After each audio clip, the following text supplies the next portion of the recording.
Section 3. Capitalism has always been bad for workers. How bad? Child slavery bad. In England in the 1700s, machinery in the modern factory system had replaced land and rural agriculture as the primary sources of wealth. There was industrial production before this period, but advances in technology facilitated the growth of England's manufacturing cities and subsequently the rise of capitalism. These advances also created a demand for labor, and men, women, and children were all drawn in to work in factories. This created a new class of industrialists who owned the factories and wanted a class of low-wage laborers. The lower the wages, the more profits for the owners. As technology advanced rapidly, demand for skilled labor went down. With more workers vying for jobs, wages fell, and working conditions declined along with it. As George Moses Price, a commissioner on the New York State Factory Investigation Commission, described industrialization in Europe, he said, "The worker was drawn away from his peaceful cottage of the agricultural district, with his alternating work at the loom and in the fields, and was transplanted into the poisoned and foul air of the mill, with its whizzing machinery and maddening speed, which petrified his soul and atrophied the organs of his body and shortened his days by the cruel haste of the machinery." And it got worse. With the pool of adult workers getting tapped out, capitalists decided to dip into the kiddie labor pool and recruit children to work for them. When it was hard to find children to work voluntarily, manufacturers bought and trafficked in kids to force them into factories, quote, "in a form not different from the methods of ancient and modern slave dealers," end quote. Among these children, quote, "there was often no discrimination of sex, and disease, misery, and vice grew as in a hotbed of contagion. Those who tried to run away had irons riveted to their ankles with long links reaching up to the hips and were compelled to work and sleep in these chains. Many died and were buried secretly at night, and many committed suicide," end quote. Price noted this. But capitalism and freedom, right? Granted, capitalism has shifted away from some of its worst excesses, thanks to labor movements and public policies that forced it to evolve, including child labor laws, shorter workdays, having weekends, and other reforms. But the principles of major companies are still generally the same. Make as much money as you can from other people's labor. And if workers can barely afford rent and other necessities to live comfortably, who cares? And those conditions were just in the context of an economy built on heavy industry and wage labor. In the Americas, we had our own horrendous system of plantation slavery, which fueled capitalist economies in both northern U.S. cities and in Europe, which we'll get into in Chapter 2. The class of plantation owners who exploited black labor weren't industrialists. They didn't provide wages, and the unique challenges of city life and urban squalor, where European capitalists began to concentrate work, were not yet present in the American South. But this reliance on human misery to fuel wealth for an elite few was in full force on both sides of the Atlantic, like with generations of capitalists who followed. Here's a quote from Karl Marx. He said, "Direct slavery is as much the pivot of our industrialism today as machinery, credit, etc. Without slavery, no cotton. Without cotton, no modern industry. Slavery has given value to the colonies. The colonies have created world trade. World trade is the necessary condition of large-scale machine industry. Slavery is therefore an economic category of the highest importance." End quote. Karl Marx wrote this in his book, The Poverty of Philosophy, in 1847. Just think of these guys as the most obnoxious contestants on any reality dating show. And we have images of 4 guys below. First is John, a planter. His hobbies are living in a big house and just some light-hearted slave role-playing to keep my property, love interests, in line. Then we have John Jr. He's a factory owner.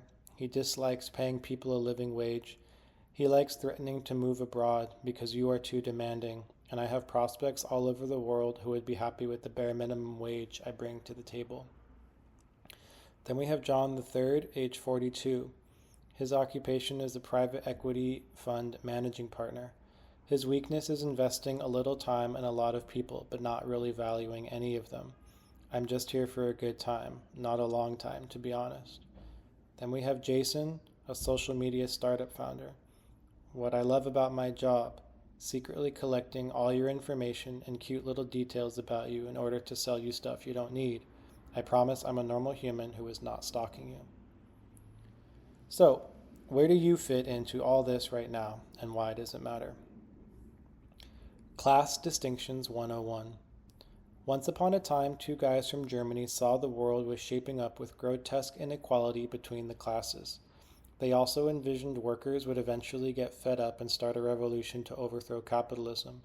These two guys, Karl Marx and Friedrich Engels, published the Communist Manifesto in 1848.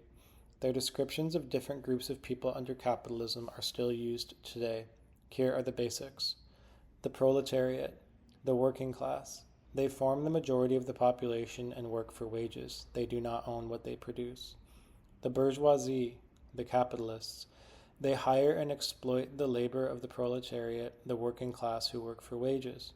The bourgeoisie own whatever the working class produces, as well as the tools, land, and factories that the proletariat uses to produce goods.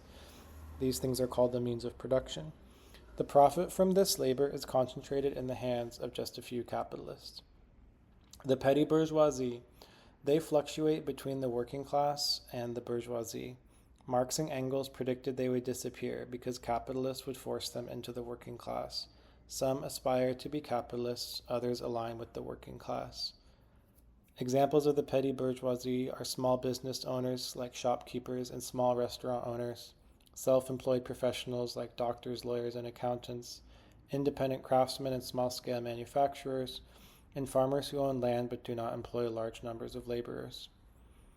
People like Marx and Engels, or Mao Zedong in China, or the Black Panthers in the US, wanted to know who could be allies in creating a new system. To be clear, there is no bright line rule about the number of workers you would need to hire to make you a capitalist versus being someone in the petty bourgeoisie with a small family-run business, or what the clear division is between the proletariat and the petty bourgeoisie. American leftists may joke about which one-percenters would be saved in a class war. But in the last century and a half, this was a practical problem millions of people had to contend with by engaging in armed conflict. From Algeria to Kenya, Vietnam, and Chile, revolutionaries wanted to know who in the upper and middle classes they could recruit in their fight for independence from European and white American imperialism, capitalism, and colonialism. If you weren't truly aligned with the working class and felt more tied to imperial elite business interests, especially because you believed you might ascend to a higher class at some point, you could undermine the entire nation's struggle for independence.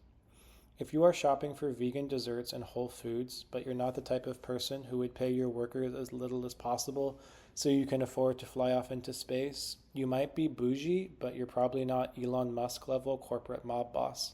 Being a consumer doesn't make you a capitalist. But even if you are bougie and can afford nice things, a look at the writing of really smart people who have critiqued capitalism shows that your status among the petty bourgeoisie or middle class isn't necessarily fixed.